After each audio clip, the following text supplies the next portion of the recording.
Kira and hello, this is Arun Jacob, your friendly and frank licensed New Zealand immigration advisor, coming live as every week from my office here in Hamilton, New Zealand. And as is the practice that I follow in each of my live broadcasts on Facebook and on YouTube, I start off by showing my license. That's a close up. There you guys can see it. Yeah, there you go. Yeah, yeah, yeah. So that's what it is. The license is, as you can see, issued by the Immigration Advisors Authority of New Zealand. So the Immigration Advisors Authority of New Zealand is a government body, and they are responsible for ensuring that people who are providing immigration advice about New Zealand are licensed because it is the law in New Zealand. They don't want every cowboy and every Tom, Dick, and Harry to become immigration advisor. So they came out with a licensing regime, and people like myself, we had to study that course, which is called a graduate course in New Zealand immigration advice, and also go through police checks to be able to, and also have the required level of English skill to be able to, yeah, sit here and talk to all you wonderful, beautiful, young and not so young people from different parts of the world who are keen to consider coming to New Zealand and making this your new home, either temporarily or on a more permanent basis. So, cool, let's get started. So, what have I been doing in the last 1 week? If I look a little tired, guys, I truly am tired because I have some family visiting from India, and I've been taking them around this beautiful country we call Aotearoa, or the land of the long white clouds. So, been taking them to a lot of sightseeing around New Zealand. So, I think I've driven about 1,200 kilometers in the last 4 or 5 days. So, a bit tired. So, wearing a bright red T-shirt to try and offset the tiredness, but the week started really well when yesterday a couple of my wonderful clients landed at home and got me this beautiful gift. And I, in fact, put up a Facebook post saying that all Mondays should start like this. People should walk in and give me a gift of a lovely wine bottle. But much appreciated to this wonderful young couple who are our clients, our AJV clients. And it's a young family who moved from Dubai to New Zealand along with their two young kids. And so they happened to be in Hamilton and said, "Hey, Aaron," they gave me a call and said, "Look, we are in town. Can we come and say hello to you?" I said, "Absolutely.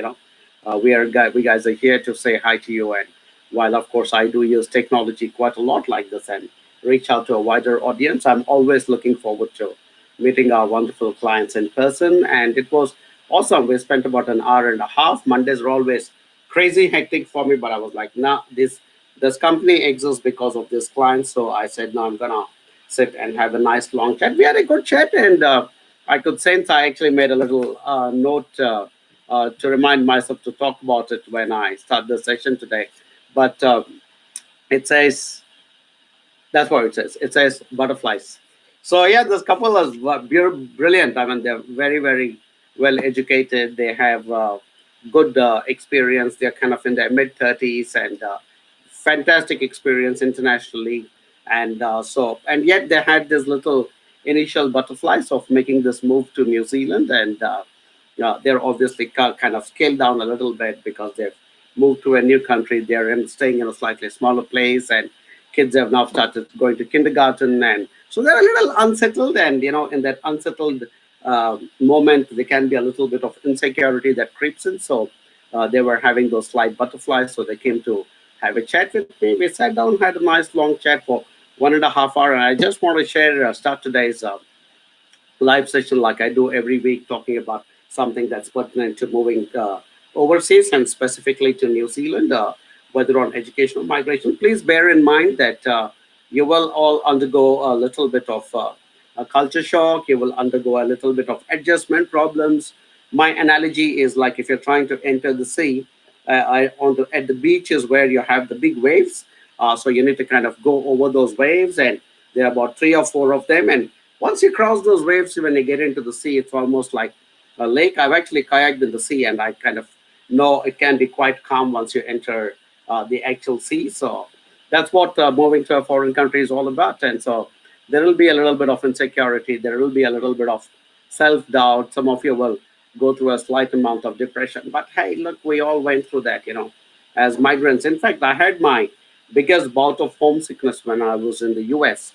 This was in 1999 when I went to US for the first time, and man, did I become homesick. I was like, I used to look up at the planes going in the sky and say, I wish I could get onto that and get back home, kind of a thing. So but if you hang in there and you stick it out and you start getting adjusted, your mind starts getting adjusted, your body starts getting adjusted to the weather and to the environment and to the people and the culture and everything else. And gradually over a period of time, you will begin to feel more comfortable. And for all AJV clients, we are always there to speak to, and we will keep guiding you. We'll keep connecting you to some of our other clients who are well established, similar backgrounds, so that you also have a ready set of friends. So, but I can tell you that if you are able to cross those waves and get into the calmer part of the sea, you're going to have an absolute cruise and enjoy possibly one of the best countries on earth, which is safe, secure, welcoming, needs skilled migrants, and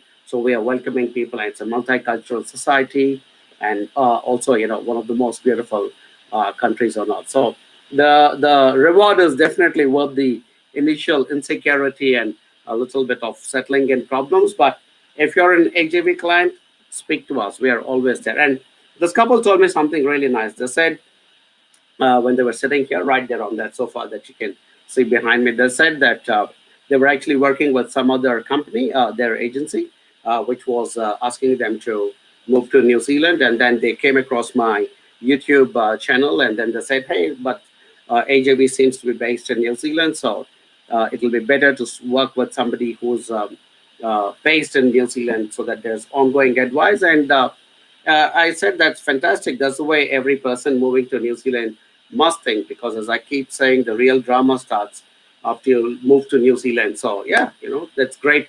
So that what they thought came true, because yesterday they were sitting there and I had a one-on-one chat, and today or tomorrow I'm also going to connect them to some placement people and stuff like that. So yeah, that's the way it has to be. So if you're planning to come to New Zealand, please choose AJV, because we guys are present in New Zealand, and we will talk to you all the time and make sure that things are going well. Right, let's see um, some questions. There is some people have joined the chat, which is fantastic. Shubham Aswani asks, he actually writes in English, but it's actually a question in Hindi. He says, MBBS के लिए कहाँ से करना चाहिए, sir? I mean, for those of you who don't understand Hindi, it means where do I do a course in MBBS course in New Zealand? MBBS, as you're aware, is Bachelor of Medicine and Bachelor of Science, surgery rather, not science. So that's what MBBS is. You study MBBS, you end up being a doctor in New Zealand. We have two universities which have medical departments, and there is the University of Otago in the South Island, and there's the University of Auckland in the North Island. These are the two universities which have a department which can help you to do a MBBS. So that's really where you must consider, Shubham. But getting into MBBS in New Zealand is not very easy, because only two universities are offering medicine as a subject, especially at the MBBS level. So if you guys are planning to get in, have a chat with us. We will present your case and see how best we can help you get an admission. But because there are only two universities, the seats are quite limited, and getting in might be a little difficult. But alternately, we can also suggest other medical related courses and probably help you. All right. So Shubham requests you to get in touch with our team, and we will take it forward from there. Okay. Sharek Hasnat Rafi asks, sir, how student can get PR in New Zealand? The common question, keep getting asked this quite a lot in practically every session. As most of you know, PR stands for permanent residency. And for a student to be able to get a permanent residency in New Zealand, Sharek has not confirmed whether he's already in New Zealand or he's overseas, and he plans to come to New Zealand and then try and work towards his residency. But the steps are simple. If you're still outside New Zealand, you will need to come to New Zealand, because direct migration is ruled out in most cases, guys. Now, as I keep again, this is something I practically repeat in each and every session of mine. direct migration to New Zealand is practically ruled out because last year there were some rule changes, and one of the you not only have to get 160 points to be for your age, qualification, work experience, so on and so forth, but you also need to either have studied in New Zealand for 2 years and have a master's or a PhD, or you need to have an offer of employment or skilled employment in New Zealand. So if you don't have match any of those two conditions, even if you get 160 points, direct residency is ruled out. They'll give you something called a skilled migrant category job search visa. So you will be given that and subject to meeting all the criteria, and you can come and find a job. And when you find the job, you tick that condition which says you need to have skilled employment in New Zealand. So that's how it is. So for a student who is, if you're outside New Zealand, apply to come as an international student to New Zealand. Choose the right level of course so that after you complete the course, you can get a post-study work visa. In that post-study work visa period, pick up a job that is relevant to the course that you have completed. And once that is in place, you can either get something called a post-study work visa employer assisted, which will be for a further 2 years, or you can probably get something called an essential skills work visa, which is normally for 3 years. And once you cross a particular threshold of salary, which is around $51,000, then you could apply for a residency. And after you get to become a resident, if you stay in New Zealand for 2 years and show your commitment in a certain way, then you will get something called the permanent residency. So that is the pathway for a student who wants to get a residency or a permanent residency in New Zealand. Hope I've answered that. Sharon, get in touch with our team and we will start you on the step one. I know a lot of you guys stand outside step one and you already start looking at step 10. It doesn't progress that way. You have to go step after step after step after step.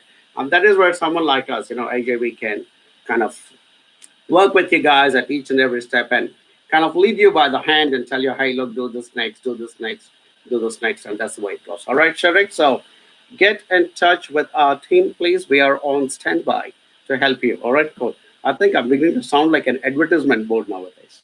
Which cities in New Zealand will have opportunities? We are not a large country, so that's something I think you are aware, we are aware, everybody is aware. We are a total country of about 4.3 million people, which is not a lot of people. Out of that, our largest city is Auckland, which is up north, and so about 1.1 or 1.2 million people live in Auckland. So the rest of the population is divided across all the other cities. I live in a city called Hamilton. The population, I think, here is about 55,000 to 60,000 people. So that's the population of Hamilton. And then our next big city is Christchurch in the South Island, or Wellington in the North Island. And then we have a lot of other cities. We have Dunedin, we have Napier, we have New Plymouth, we have Palmerston North, we have Queenstown. So there are quite a lot of other cities as well. And by and large, from my experience earlier, I was also of the impression that it makes sense to go to a larger city, but not any longer. In fact, I miss talking about, excuse me, one more city called Nelson, which is a smallish city on the northern tip of the South Island. So a few of our students have now started going there. They're finding jobs. They're able to settle down and move on to residency. So I don't think any city would be a problem for you, or all cities will be equally good. Because the bigger the city, the job opportunities may be more, but the cost of living would also be higher. Because you plan to come with your spouse and daughter, it would be good for us to know some background about who you are, what kind of background you have, what kind of a background your spouse has got. For instance, if your spouse is a person who is heavily into agriculture, we might recommend a particular town based on that background, or depending on your background. So overall, any city is fine, and the city, I think, will get determined by the course that you're going to choose. Because if you kind of choose the course first, I think the city will fall into place automatically, because all courses are not available in all cities. For instance, if you want to go study 3D animation in New Plymouth, it may not be available. Or if you want to go study, graphic design in Napier, it may not be available. So we need to talk to you, get some more details, and then work with you and create a customized plan for you and your husband and your daughter. And then based on that, you can take a call. Also, bear in mind, Jaimin, be careful about approaching agencies which do not have a licensed immigration advisor on the team. Because if there is no licensed immigration advisor on the team, technically and legally, they are not supposed to do any other visas except student visa. But a lot of agencies, unfortunately, tell their clients saying, "Hey, look, we can also help you with your spouse visa and your child visa." But if immigration catches you, they will, kind of say no to those visa applications. So you have to be very careful. Strongly recommend you get in touch with us. My team also will get in touch with you, Jaimin. So please respond to them and speak to them, or send both your CVs, your husband's CV and your CV, to info@ajvglobal.com, and I will take a look and we'll be able to recommend what's the best thing for you. All right. Cool. Okay, my team has also not confirmed if Jaimin is working with us or not. That's one more request, guys. Whoever is asking me questions, it'll be awesome if you can say, or type in there and say, my name is so and so. I'm also talking to somebody in AJB already. That'll help me to kind of modulate my answers. I'm a little selfish. I tend to give bigger and better answers to my AJB students, but doesn't mean I will ignore the non-HGV students. We will definitely give some information for you guys as well. And I just got confirmation, Jaimin, from my colleague Fatima, that you're not working with us, and we would love to work with you because I think your situation is complex and the level of advice you require will be pretty high. So you need to talk to someone like us. We are not a small company, we are a massive company. We are 33 people right now spread across 3 countries. There are 4 of us working here in New Zealand, out of which 2 of them are ex-immigration officers. I am a licensed immigration advisor. Our senior manager is on the verge of getting a license as well. One of the ex immigration officers has also got a license and is now working under my supervision. So, we're a solid team. And back in India, we have another ex immigration officer who heads our entire visa processing team. And hopefully, we'll have some more people come and join us. So, we are a very, very solid team. So, talk to us. We'll make your dreams happen. And most importantly, we will do it with a big smile on a face. Okay, I don't think you guys will find a more friendlier company than AJV. That's my guarantee, or my challenge rather. Cool. Jaimin, I think, is now going to talk to us after that long spiel I gave him or her. Okay, yeah. Question from Amit Jude. What is process of work visa for a government employee? Now, I mean, it doesn't matter. I mean, government employee doesn't make you any more special than somebody else who comes from the private sector. I don't mean that in a condescending way. I just mean, like, the as far as employers in New Zealand is concerned, it's all the same to them, whether you're a government employee or from the private sector.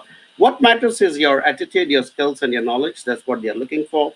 But more importantly, if you're not present in New Zealand, it's not easy for you to actually be able to find a job in New Zealand. So for you to get a job in New Zealand, or your question is, how can I get a work visa?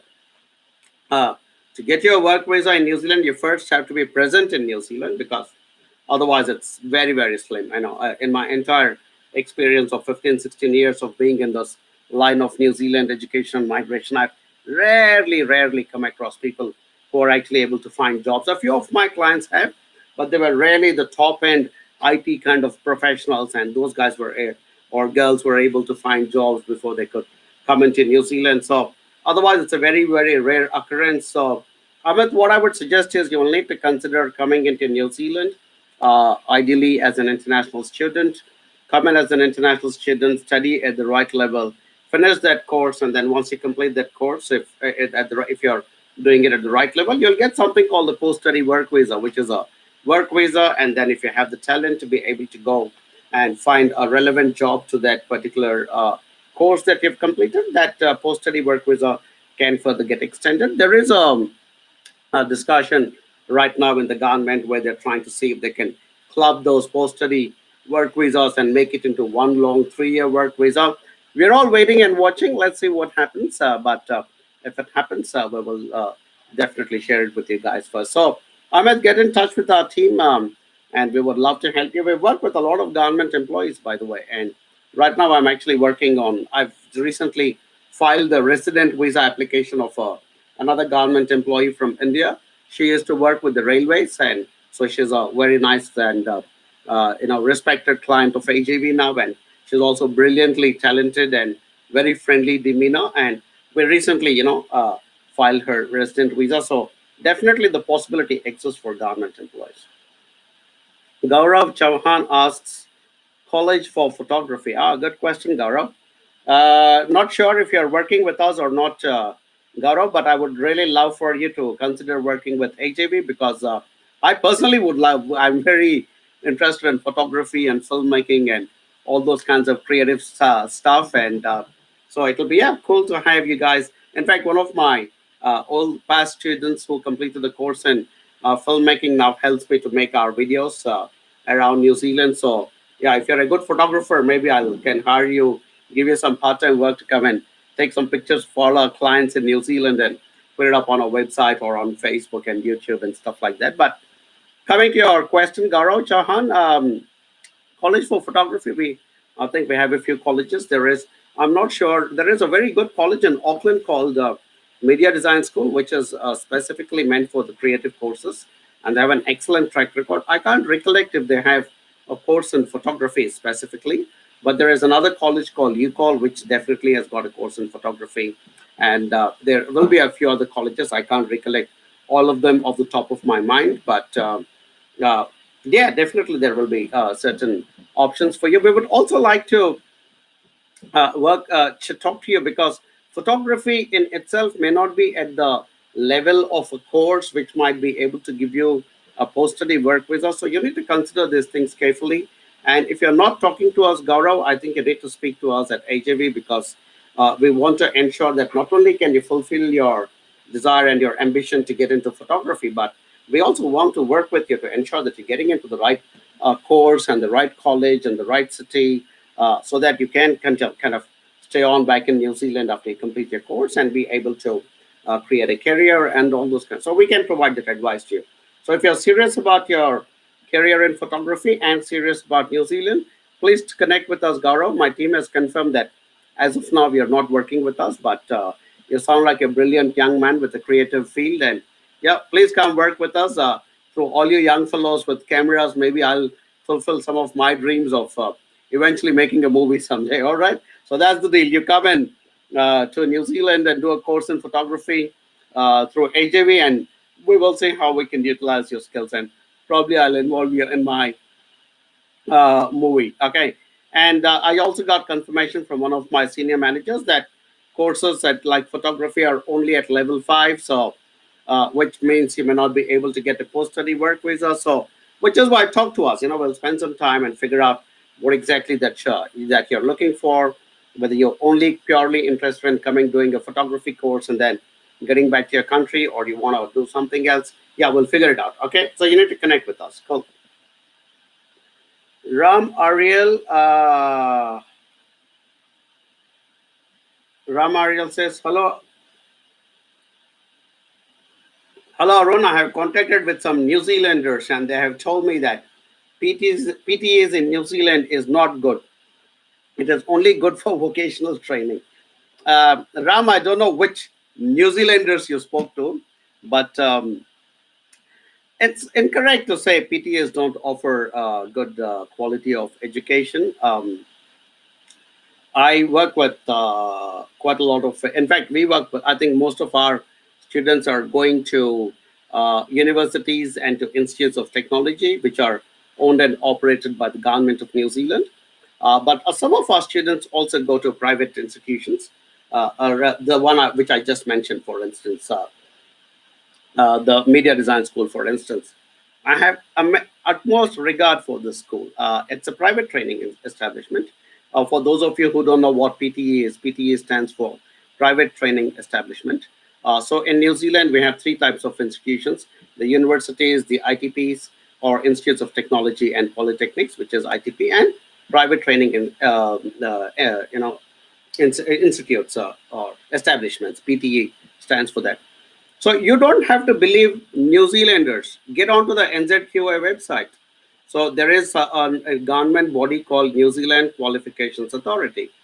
Get onto the NZQA website. It is nzqa.govt.nz, and the private institution you're looking at, enter it into the search box, and there will be the full audit report of that organization right there. So why do you have to rely on New Zealanders who may or may not know what they are talking about?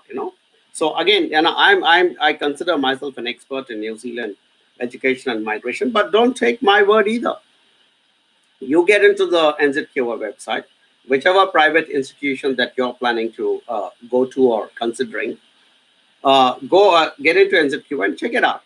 If you want us to do it, talk to us and we will happily do it for you. And we would also love to make you our client, Rama Real, and help you not only with selecting the right institution, but the right course and everything else. So there's a lot of unnecessary chatter in the migration and education conversation. So don't fall for it.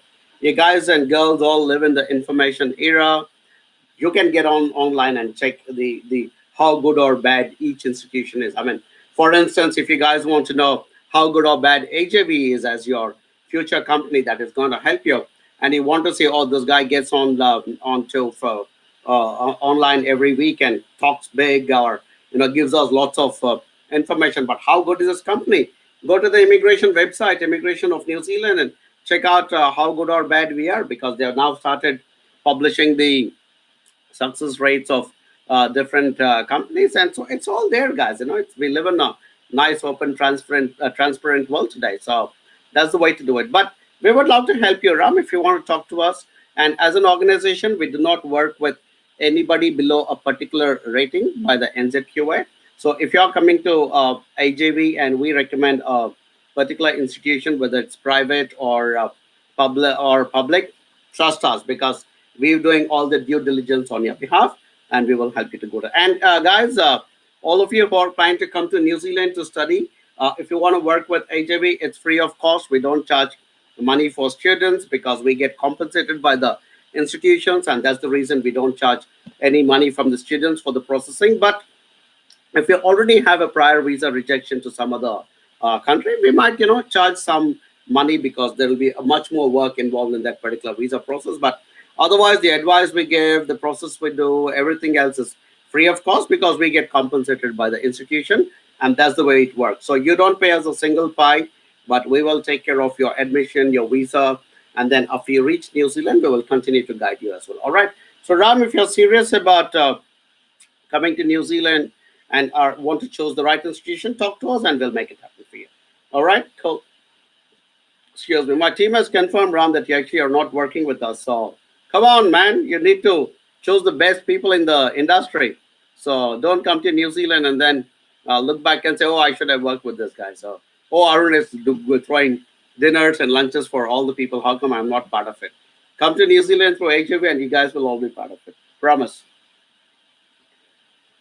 Chelsea Santos. Hello, sir. How are you? Hope you're doing good. Awesome, Chelsea. Yeah, can't be better. Just a bit tired, as I told you. Been driving visiting family members around New Zealand. I think I did about 12 to 1500 kilometers in the last 4 or 5 days. I love driving, by the way, guys. I've traveled from the tip of New Zealand, which is called Cape Ranga at the northern tip, and to the southernmost tip of New Zealand called Bluff. So I've done it about 2 or 3 times. I keep telling people I must have been a truck driver in my previous life. Okay, Arun Cherian asks a question: is it possible to migrate to Australia after study in New Zealand? I'm coming for level 7 course. Okay, Arun, I'm not sure why you would. I mean, I shouldn't be the one commenting why you want to go to Australia. You might want to go to Australia, but logically, if you want to migrate to Australia, then you should, study in Australia. Why do you want to study in New Zealand and then try to migrate to Australia? It's never going to be easy. So if you want to migrate to New Zealand, come and study here and be here. If you want to migrate to Australia, I would strongly recommend go to Australia and study there. And because all countries' policies, study and settlement policies will be aligned to that particular country. So I will not recommend that you come to New Zealand. But you know what, Arun? Talk to us, and we will convince you why you should consider settling in New Zealand over Australia, and we'll give you so many good reasons. You'll probably forget all about Australia and just work with us to stay back in New Zealand. But yeah, like I said, talk to us. We would love to see, and we were also eventually planning to be able to offer other countries as destinations as well, including Australia, which is our next door neighbor, and also a few other good destinations. So we have a team of people who are now actively working on seeing if we can start spreading it out. So we want to take our New Zealand success, and we're very proud of our New Zealand success. I think we've done phenomenally well, and I promise you guys, in 2 years' time, our target is to become the largest company ever recruiting international students and high quality migrants to New Zealand. So that's where we guys are headed. I'm putting it out there. It's a challenge not only to myself but to my entire team. But yeah, but we would probably also like to replicate our New Zealand success with other countries. So speak to us, Arun, and we may be able to offer certain solutions. All right, cool. Tarun Saroha asks, hello, sir. Countries like Australia and Canada are providing express entries in their countries. Is New Zealand also promoting such type of entries? Um, Not necessarily in New Zealand. Good question, by the way. And I can see you've obviously done your research. In fact, I was reading some news about the industry from one of the leading magazines for international education, and they were also commenting and commending the policies taken by Australia and Canada to kind of fast track students from particular countries. New Zealand at the moment has still not done anything of that nature, but New Zealand and Australia and Canada and UK, and I think to a certain extent Ireland, I think they kind of keep studying each other's systems and processes, and I think by and large they also try and replicate the good things out of each other's systems. So at some point, I expect New Zealand also to come in. And just bear in mind that the two largest source countries for not just New Zealand, but most countries anywhere in the world are India and China. And unfortunately, in these countries, the incidence of document fraud also is quite high. So sometimes governments need to be careful. We are not a very large country. We are just a small country. We don't want to swamp it with millions of students. So we got so the few we want and the few we can accommodate, we can pick and choose. So that's what is happening at the moment. But good question. And if you're planning to also consider New Zealand along with Australia and Canada, please connect with us, Tarun, and we would absolutely love to work with you. All right. Cool. Harshal Karbanda asks, what are the chances for hospitality in New Zealand and what are the best universities? Good question. Again, something that I keep answering quite a lot. And but this is a country that lives on tourism, guys. Like I keep saying, we're not massive. So some of our largest industries are tourism, the dairy industry. We export a lot of dairy products to different parts of the world. I think predominantly to China. But tourism is our largest industry at the moment. Dairy is doing well. We have fisheries, we have wine, and then there is international education. So, but tourism is our number one industry, and if you're getting millions and millions of tourists every year, we need good, solid hospitality professionals. So the short answer is yeah, the chances for hospitality professionals is good in New Zealand because we are a very tourism orientated country and we strongly survive on tourism, earning us a lot of foreign revenue. So absolutely good chances for hospitality students and professionals. What are the best universities? I think there will be a lot of options. Because hospitality being a very popular course and subject, a lot of institutions offer it across New Zealand. So we can recommend various institutions from all the way from the northern part to the southern part of the country. We can recommend them depending on your interest and your ability and your budget and your English ability. We can recommend a university or an institute of technology or a private training establishment. Recently, we started working with the one college in Queenstown, which is one of the most sought after destinations in the world, not just in New Zealand. So Queenstown is like one of those. It's like Paris in Europe. So people come to this part of the world, they need to go to Queenstown. So Recently, we tied up with a specialist college from in Queenstown called the Queenstown Resort College, which specializes in hospitality. So that could be an option. AUT University in Auckland has got some lovely courses in hospitality. There's a specialist hospitality institution in a region called Taranaki in a city called New Plymouth, and this institution is called Pacific Institute of Hotel Management Studies, or PIM. So you have many options, and they'll probably at least uh, you know uh, 10 other options we can give you across. So connect with us, Harshal, and my team confirms that you're not yet connected to our team, but please talk to us because not only would we love to help you to get into the right course and the right college and the right city, but we would also like to connect you to some of our other students who have already done tourism and hospitality, and you kind of have a ready network when you come to New Zealand. So yeah, and if you come as an AJV student, you will also get the advantage of benefit of always constantly being in touch with expert advisors like us, immigration advisors, career advisors, so on and so forth. We're also offering a free post-study work visa service now to all our students. So I don't think anybody else is doing all these kinds of things. So we are very aggressively and very in a very dedicated fashion trying to become the largest company for international students coming to New Zealand. So join us, and together we'll create the success. And in the process, we will ensure that you succeed in your career as well. All right, cool. Next question is from Sanjay Chauhan. Okay, it seems to be the day for Chauhans. There was just another Chauhan a little before, but hey, Sanjay Chauhan. I have done MSc in food science from CCS Haryana Agriculture University. I have approximately 15 years of experience.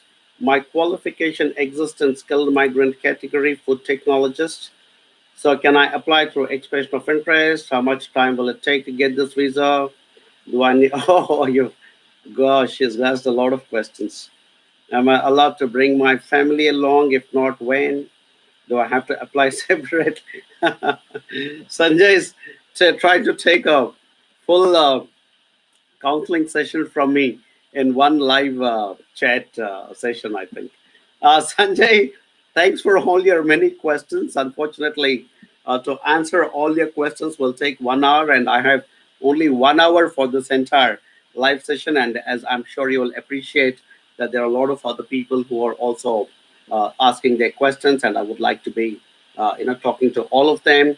Um, and give my spread my time between everybody, but thanks for contacting my team. I know you're already in touch with our with my colleague Catherine, and that you're talking to her. And just to tell you what I keep saying always is, Sanjay, is direct migration is now ruled out. I just explained it to you. If you rewind back this particular live session of mine, I explained why direct migration is ruled out. I also have videos on my YouTube which says your direct migration is ruled out unless and until you re-study in New Zealand for 2 years and have a master's or a PhD. That is rule one. Or you have skilled employment or an offer of skilled employment in New Zealand. So that's the other the tick mark you need to get. Plus, of course, you need to get 160 points from your age qualification, spouse qualification, work experience. It's great that you have a background in food technology, and because food technologists, as you rightly pointed out, are in our long-term skills shortages list. So I would actually recommend that you come for a course in New Zealand, and uh, uh, someone like you with so much of experience in food technology could possibly look at either a master's, a postgraduate diploma, or even a PhD in New Zealand. That's what I would strongly recommend to you, Sanjay, because you have the adequate background and the experience is there. Your English is very good from the way you have framed your questions. I can see that your English is good. You also mentioned that you're going to write your IELTS. I would strongly recommend that you write your academic IELTS and not the general IELTS, because if you write the general IELTS and tomorrow if you need to apply for PhD or a master's or a postgraduate diploma, they will not accept the general IELTS. You will need to write only the academic IELTS. So that's something else that you need to be very aware of. And Otherwise, your kids you said are 12 and 8. So if you do come for a master's or a PhD, and if your spouse accompanies you on a work visa, so if you're doing a PhD, your kids will automatically be eligible for education in New Zealand, free education in New Zealand. If you're not coming for a PhD, if you're coming for a master's or a postgraduate diploma, and if your wife is accompanying you on a work visa, then by virtue of the fact that she is a work visa holder, the kids will still be able to get education. So overall, I would strongly recommend the education pathway because you're not present in New Zealand and you don't have skilled employment here, so you will not be able to apply for a direct resident visa. You can give it a shot. You can book a consultation with me. I'd be happy to do a paid consultation, assess and see how many points you're getting, and tell you what is the. But I can tell you that even if you do get the 160 points, if you get the skilled migrant category job search visa, it's only for the individual. They will not let the family come. So you'll have to come here. You'll be under pressure within that 1 year to be able to find a job. So I mean, I'm not ruling it out. I'm just saying it can be a little strenuous on you. So maybe not. Instead, come for a master's or a PhD and whole family can be here. You guys can come together. And if you're doing a PhD, you will also be eligible to work full time. Your spouse will be eligible to work full time, and PhD also is quite. It's offered at domestic fees and not at international fees. A lot of advantages. So continue to speak to us, Sanjay, and at some point we will connect. Either myself or our senior manager will connect and explain to you all the details. But my recommendation is try and avoid putting in an expression of interest unless and until you're prepared to come by yourself and leave the family behind and look for a job. Of course, subject to you first getting the skilled migrant category. So if your CVs are already with my colleague Catherine, we will do an assessment and tell you whether you're qualifying for the skilled migrant category job search visa. If you don't, then your next option would be to opt for the study pathway. Hope I've answered, Sanjay. Like I said, you have a lot of questions. I wish we could go on and on, but there are other people as well. So I hope I did give you adequate information, though. But so let's work on it offline as well once the session is over. But thanks for choosing to work with AJV. Please confirm and also we will. You'll need to show your commitment to us. You'll need to give your documents to us for us to start looking at them. And otherwise, if you're just saying, "Oh, I'll only talk to you guys, but I'll not give my documents," and obviously we also don't want to spend too much time on people who are not willing to make a commitment from their side because there's no cost involved. You just gotta send us a copy of your scanned documents, and we will take it forward. All right, cool. Chahat Chavla. If one is able to successfully complete a good level of IT course and able to get an IT job as well with the same salary expected by immigration, will he be getting all the required points for PR? Yes, absolutely, Chad. You do a course in IT, which is in our skills shortage area, and you get a relevant job in IT, and the salary that is expected, the exact salary you need to get. I keep saying 51,000, but the exact salary you need to get to make an application for a resident visa is $50,523 per annum. So that's the absolute exact salary that you're looking for. And Chad, my team tells me that you were working with us and then suddenly one fine day decided to disappear. So I don't know why.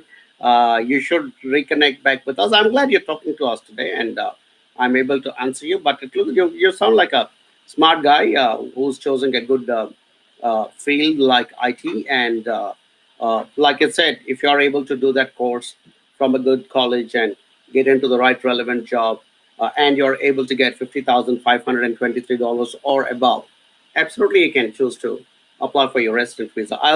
We will connect and give you more details once you come back and start working with us. My team tells me that you were talking to us and then you went blank. Come on, man. We are here to help you. So you have nothing to lose. Get back in touch with us, Chahat, and we'll take it forward. All right. Cool. Okay. Macaulay Diode Francis. Do I need English test to get admission for MBA in New Zealand? Depends on which country you're from, Macaulay. I can't see which country you're from, but uh, if you are from some countries where and your studies was in the English language, then some of you will not require to write the English tests like IELTS or PTE. But if you're not from some of those prescribed countries, then you will have to write IELTS. So I can't quite make out from which country you're, my colleague, because your name sounds very Western, but I can't say whether you're from Canada or Australia or wherever you're from. So connect with our team and we will be able to tell you whether you need to take the English test or not. And if you're from some of those countries, we will also tell you what kind of qualification you need to have achieved, based on which an institution in New Zealand will waive the English requirement and say, yep, this person has got the required skill level in English, so we'll be able to admit him. So please get in touch with us, my colleague. Right. Yusuf Khan asks, what would be the best uni to join a self funded PhD program in business management after finishing my MBA? Right. Business management. Straight away, I mean, again, I'm not being selfish, but please consider the University of Waikato, which is the city where I live in. This region is called Waikato, and so it's actually named after the river, which flows off. It's about 20-30 meters from here, guys. I live opposite the river. I've got one of the best spots in Hamilton. So, yeah, sorry I'm showing off, but I do live in a beautiful part of Hamilton. So, this region is named after the river. It's called the Waikato region, and the university here is called the University of Waikato. Has an amazingly good business management department, and some of our students who have already been to University of Waikato have also spoken very well about it. There are also a lot of other universities that we can recommend to you, depending on which course, which you might have your own preferences of a particular city or for your own reasons. But straight off the bat, I can tell you that if you're looking at a PhD in business management, please consider University of Waikato. And if you're not talking to our team, Yusuf, please talk to our team.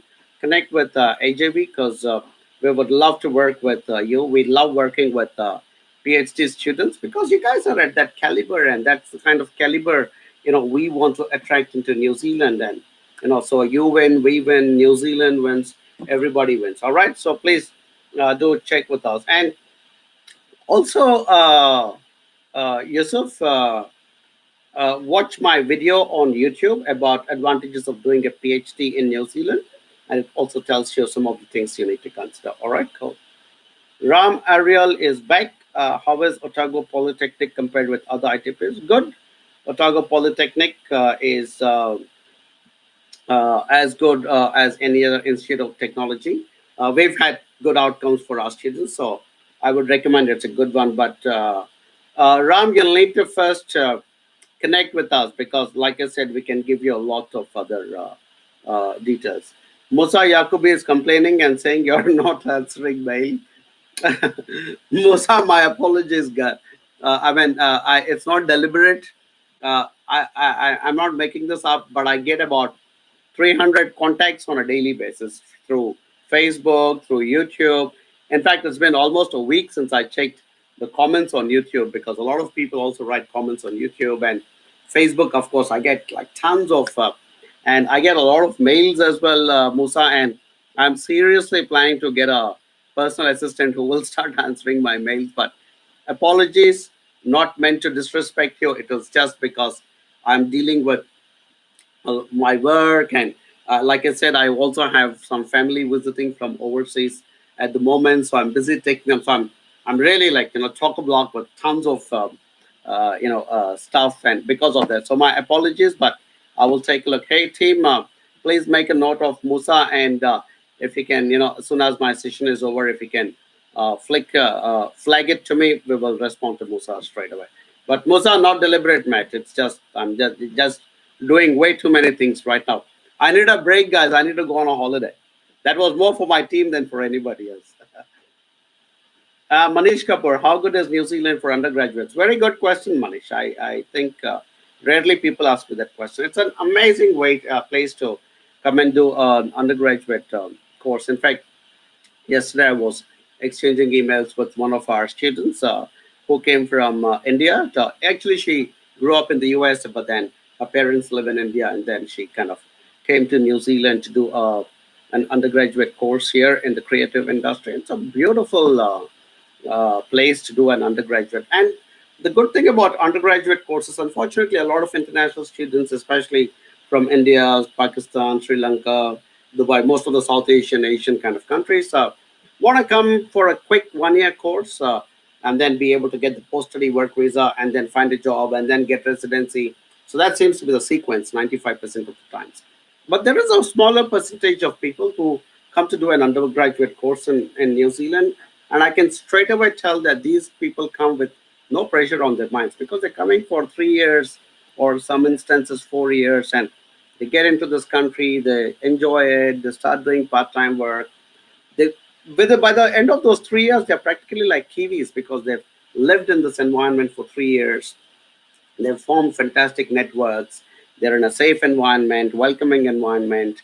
And then by the end of those 3 years, they absolutely breeze into a job. And because they've been around for 3, 4 years, and so those networks are formed. Their ambience has changed. The way they're thinking has changed. They're more in sync with New Zealand. So great place to study an undergraduate course, Manish. I think we've worked with about 15 to 20 undergraduate students over the last couple of years, but these guys are in a different league altogether because, and they come with no money pressure. They come with enough money to pay for 3, 4 years. So yeah, it's all good. I would strongly recommend New Zealand for undergraduate studies, and there's some great courses available in some beautiful and safe campuses.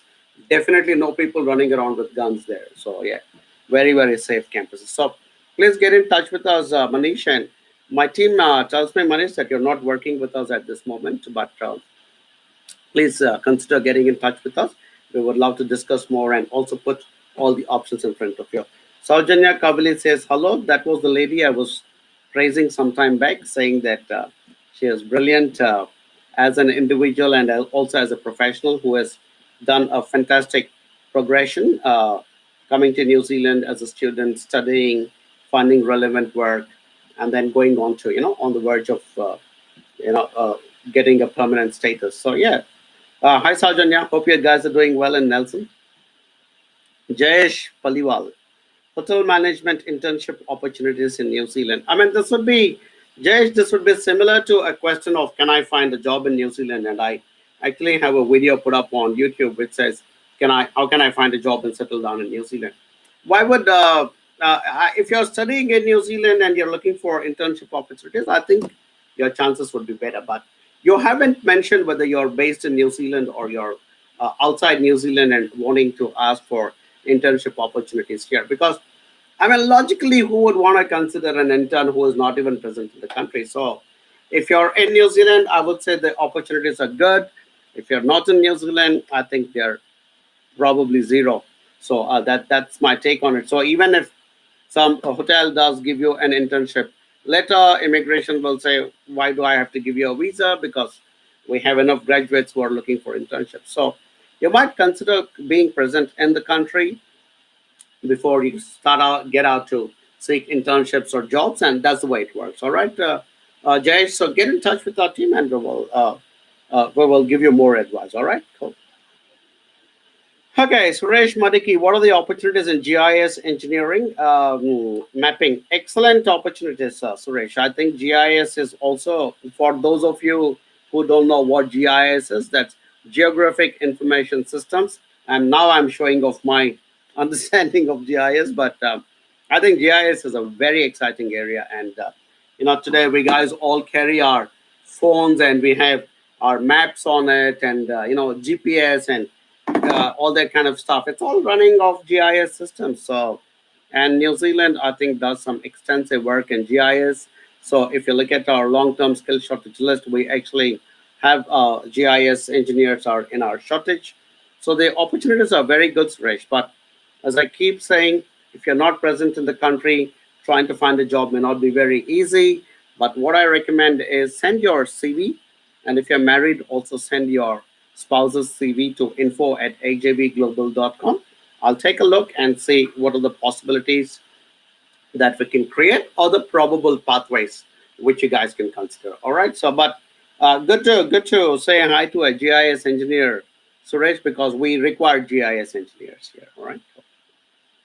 Shah Ji says, Sir, my job in Oman, I want working visa from New Zealand. Shah, please watch my video which says, how do I find a job and settle down in New Zealand? Not easy when you're not in New Zealand. So, unfortunately, yes, we all desire to be in some country and work there, but unless and until you're present in the country, it's not very easy for either employers or the immigration department to consider you seriously. So, if you're serious about wanting to be in New Zealand and working here and settling here, you need to get really serious and get into the country, and in the right visas. Don't come on a visitor visa and say, "Oh, I'm now in New Zealand, so let me start looking for jobs."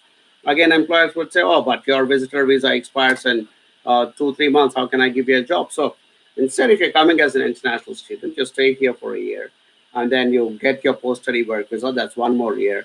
You get a relevant job. It is 2 or 3 more years.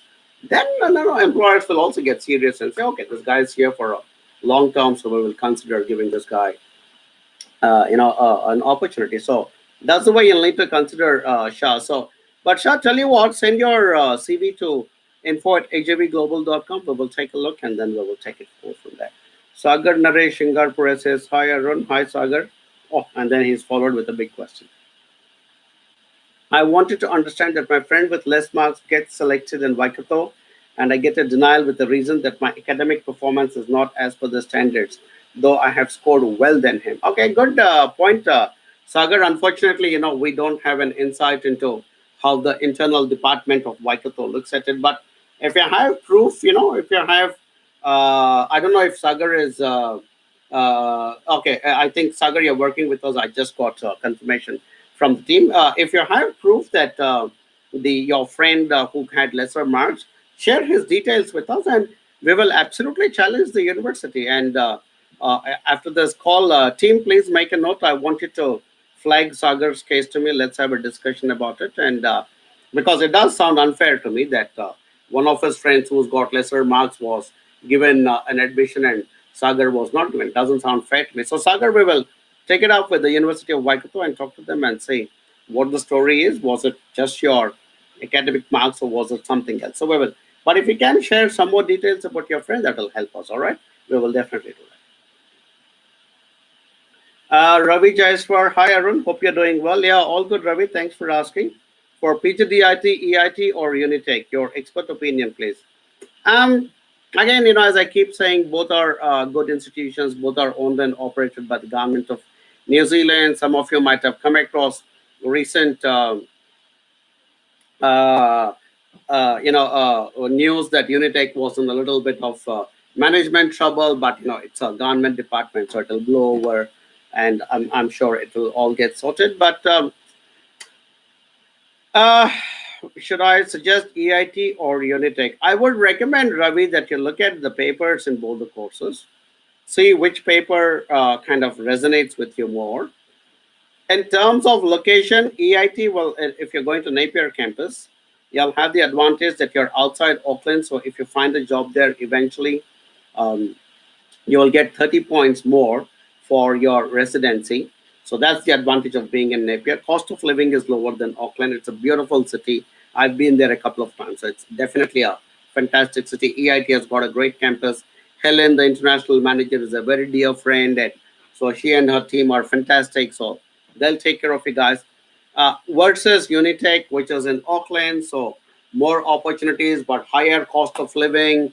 You don't get that full Kiwi kind of feel because it's a very cosmopolitan city and that kind of stuff. So I'm kind of throwing the ball back at you, saying you take a call. And if I had to study, though, I would have chosen to EIT because that's my personality. I like quieter towns, and that's why I don't live in Auckland. I live in Hamilton, and I like that peace and quiet. And I'm also super confident about my abilities, and I know that Napier may not have as many opportunities as Auckland is, but I know I have the abilities to find that one job that I need, whether it is Napier or Hamilton or Auckland or Whangarei doesn't matter whichever place. So if you are confident about your abilities and you think Yeah, I can go study and crack this thing. Go to Napier and Ravi. I think your biggest mistake is my team has confirmed you're not working with us. So I think that's your big. It's not Unitech or EIT. It is AJV you need to consider. Sagar again writes, also I get to know that there's no other college apart from Waikato for November intakes. That could be a fact, Sagar, because most institutions do not have a November intake. The big intakes for New Zealand are February and July. These are our two big intakes. So after that, the in-between intakes, April, May, June, and October, November, December, normally don't have. But tell you what, you flagged your concern to me, and we will see how we can sort this out. And we will see if we can kind of talk to Waikato University and put your case forward. All right, my team has started ringing the bell, saying time is up. So, as is my practice every week, I'm going to rush through the last few questions. All right. Harsh Patel, what is the scope of civil engineering in New Zealand, level 7 construction management at ARA instead of Canterbury? And what about internship chances? I have 1 year of work experience. Civil engineering, very good choice. ARA Institute, very good choice. Christchurch, very good choice. Internship chances, if you get into the city and the country and start working, I'm sure you'll figure out a chance eventually. If you're coming to New Zealand through HAV, we will connect you to some of our networks and help you as much as we can. One of my best friends and one of my ex-students now works in the civil construct in the civil engineering industry in Christchurch. So if you're gonna choose us, uh, Harsh, we will ensure we'll do the best for you. Okay, so connect with us. Right. Next question. Kunal Ree, I'm a pilot with one of the airlines in India. Did my training from USA. Same with my wife. Just want to know what are my chances of getting in New Zealand for PR. PR would probably be ruled out, Kunal, because as I keep explaining, rewind this live session back after it becomes a video. I don't know whether you're watching it on YouTube or on Facebook, but wherever, just rewind after 10, 15 minutes, and you will see what I keep explaining at least 2 or 3 times why residency is ruled out.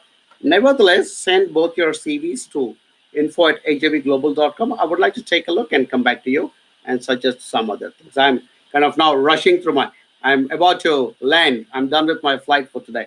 Okay, sorry, it was a bad joke. Tarun Mitchell, I had called you for admission on in BCom in New Zealand. I spoke to Mary, but haven't got back from her till now. I even tried calling, but no response. Mary, rap on the knuckles. You need to call back Tarun right away. Team, please make a note of Tarun Mitchell's details as well. We'll call him back as soon as this session is done. Tarun, sorry about that. Mary is also quite an overworked lady. I keep her very busy, but that's still no excuse for not getting back to you. We will come back and talk to you. All right. So apologies, but we will talk to you very soon. Anshul Rana, is New Zealand is a good country to study MBA? Absolutely, Anshul, it is a good country to choose to do a MBA because we have a very different mindset in New Zealand, and some of the things you learn is also filled with very Kiwi ingenuity and Kiwi innovation. So you'll actually be in a very innovative kind of an environment. So it's probably a good thing to study. Plus, safe, secure, welcoming, nice environment, and maybe you don't even need an MBA. Maybe you need to look at a postgraduate diploma or some other course. So we will connect with us and we'll tell you which is the best thing. Jagdeep saying, sir, what are the opportunities after completing graduate diploma in applied business studies level 7? As I keep saying, Jagdeep, for people coming for business studies with no experience, it's probably not very easy, but again, depends on your confidence and your abilities. Normally, if you're coming for business studies, I strongly recommend, and if you're looking at career after you finish your studies, which most of you guys would be seeking, I strongly recommend that you come with some prior experience. If you don't have prior experience, still want to take a shot at business studies and a career, yeah, go for it. You can't win unless and until you try. But then if you're going to give it a shot and going to risk it, work with a company like AJV because we guys will be there to guide you and kind of help you create your pathway. So talk to us, Jagdeep, and we'll help you. Maulik Brahm, but ask, how about IPR? I don't know what is IPR, Maulik. Sorry about that. Sagar again asks, I'm applying for level 9 to make sure I couldn't miss on my opportunities ahead. Could you help me with it? Yeah, Sagar, we will definitely will work for you. And you go on to write, thank you, Arun, I'm satisfied. Hope you allow me to join and help you to get admission to. Oh, sorry, that was Sanjay. I jumped. Sagar, yeah, we will definitely, like I said, discuss your case and we'll come back to you with more details. Sanjay says, thank you, Arun. I'm satisfied with your answer. You got a free consultation, Sanjay. You owe me a couple of beers. But no, I was joking. Yeah, yeah, we'd love to help you and your family to move to New Zealand and be a PhD scholar here. That's what we require in New Zealand. So happy to work with you, Sanjay. Vishnu, what are the opportunities after completing PG graduate diploma in mechanical level 8? Good, Vishnu, because we have engineering, most of the engineering are also uh, in our skill shortage area. So it's a good level. You're choosing a level 8, which is postgraduate degree, good level. It's a good country to choose because we have skill shortages in engineering, and you're choosing a good level, and hopefully you're also choosing the right company. Good advisors like HAV. So if you're not Vishnu, rap on the knuckles for you. You need to work with us, Mike. We will help you. And jokes apart, you really need to choose to work with a company that is committed to you. And as I told you, we're a good, solid, strong team that will help you in your country and after you reach New Zealand as well. All right, cool. So please connect with us, Vishnu. I can. I think I can finish all this. I'm almost done. Okay. Michael Chand, ratio 1998. Hello, sir. What are the job opportunities for human resource management in NZ? And how is Waikato University for the same? Waikato University, fantastic university. No problem. Human resource management in New Zealand may not be as lucrative, but there is a lot of recruitment happening in New Zealand. So, economy is growing. So, a lot of things happening. One of my ex students now actually works in the recruitment industry. So, we would love to connect you to her ratio. If you decide to work with us, we would absolutely love to create those connections. So please go ahead and share your details or with my team or send your CV to info@ajvglobal.com and we will take it forward from there. All right, cool. Guys, and please bear in mind that we are a business, we are not a charity. So if you want us to help you, you will need to decide to work with us. And then we will go all out and ensure that you guys are taken care of right now and for a very, very long time in future. So give us the opportunity of working with you and help us to grow as a company and we will stand by you as well. Please don't ask us for free information because I don't have free information board on my forehead. Michael Chandra, hi Mr. Arun, is RI good institute for construction civil engineering and does the school provide students with job? Good institution, good course you have chosen. Christchurch is good. The courses construction is good. I don't think the institution will provide you with jobs, but there will be a department within the industry, within the institution, that will obviously help you in how to go around looking for jobs and how to do your job search. So there would be somebody inside ARA. And Michael, if you're not working with us, you can also get help from us if you decide to work with us because ARA will have its own team of people trying to help find jobs. We will also be there to tell you because ARA can't help, may not be able to help you with immigration advice, but we can also tell you what jobs to choose, what level, what salary, what happens if you get this salary, what happens if you get a level 3 job or a level 4 job. So lots of complex questions can be answered if you chose the right advisor. So, Michael, if you're not working with AJV, please connect with us immediately and we would love to work with you. Plus, we have a great relationship with ARA and that combination. Michael Chandra, ARA, and AJV, woo, what a combination. It'll be awesome. So please get it. Somebody asked me if I just farted. No, Sagar, I haven't. I think I just burped. If you want to call it a, upward fart, yeah, sure it was. Sagar asks, thanks so much. Only challenge here is I wanted to get there as soon as I could, and AET is offering 1.5 years, which would hamper. Sagar, we will discuss. I think you have a lot of questions, and we can't discuss all of that here on this chat here. Okay. And Sagar says, okay, yeah. Okay. Maulik says, intellectual property rights lawyer related, please. Very complex subject. Maulik. So send us your CV to info@ajvglobal.com. We'll have a look and we'll take it forward from there. Okay. Mm. Almost done to the last one. Sheikh Uruj says, is supply chain management and logistics in demand in New Zealand? Please answer. Yes, Sheikh, but not all professions in it. There is only one profession called procurement manager, which is in our list of long-term skills shortage. So that's what it is. And Maulik says, I would like to enroll for our service. provided we respond. Absolutely, Maulik. Like I said, intellectual property rights and as a lawyer is a very specialized area. So we will need to ensure that we study your background and be able to give you the right advice. I mean, if you have to suggest a study pathway, then obviously you'll have to look at universities like Victoria, which have a good legal department in it. So yeah, talk to us, send us your CV to info@ajvglobal.com, and we'll pick it up from there. Right, guys, I think I'm almost done for today. It was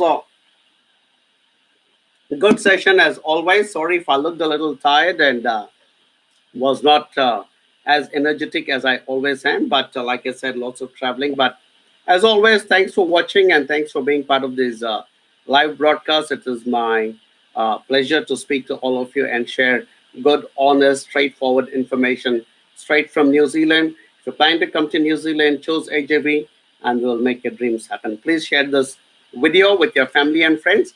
Till the next time, Kakite Ano from Hamilton, New Zealand. Good night. Bye bye.